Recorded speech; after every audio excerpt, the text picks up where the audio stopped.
How do you think today's speech by President Xi Jinping? Well, I think it was excellent.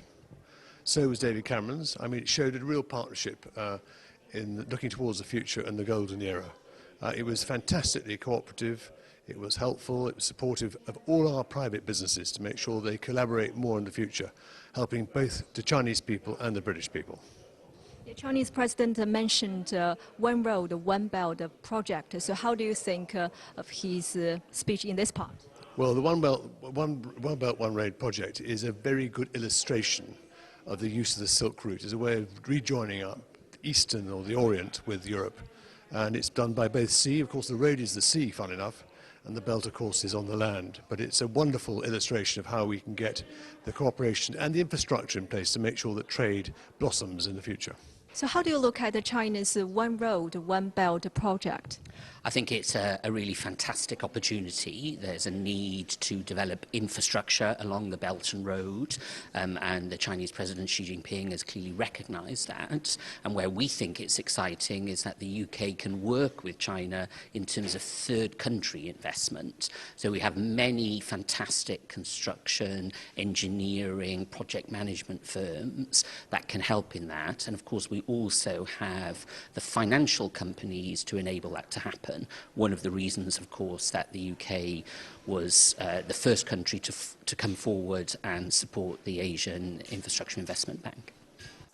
在这次讲话中，习近平还提到，未来5年，中国将进口超过10万亿美金的商品，同时还将有超过5亿人次出境参观访问、旅游购物。对此，乔麦克认为，这将是一个巨大的机遇。 We look at this policy as a fantastic opportunity. The UK, our Prime Minister, our Chancellor, have indicated to President Xi and the Chinese in general that we want to be China's main partner in the West. So we want to welcome more Chinese tourists to the UK. Hence, we've relaxed visa regulations and are reducing the price of visas to encourage more Chinese visitors to come. And in terms of those amazing export numbers in terms of increased volume of exports into China, we see this as a tremendous opportunity because it's our government's intention to increase exports to China.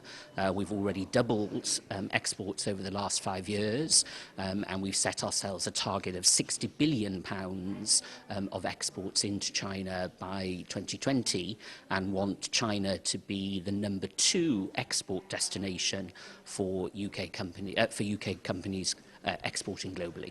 How do you look at China's economic prospect? Do you still have confidence? I have tremendous confidence in China's prospects from an economic standpoint. Even with growth slowing somewhat, it's still one of the fastest growing economies, if not the fastest growing economy in the world. And we expect China to be the largest cruise market in the world over time. And we've seen tremendous growth. In fact, we're going to grow our capacity 58% next year in China. And then we're bringing an additional 2 brands, our AIDA brand, our German brand, and our Carnival brand from the U.S. in 2017.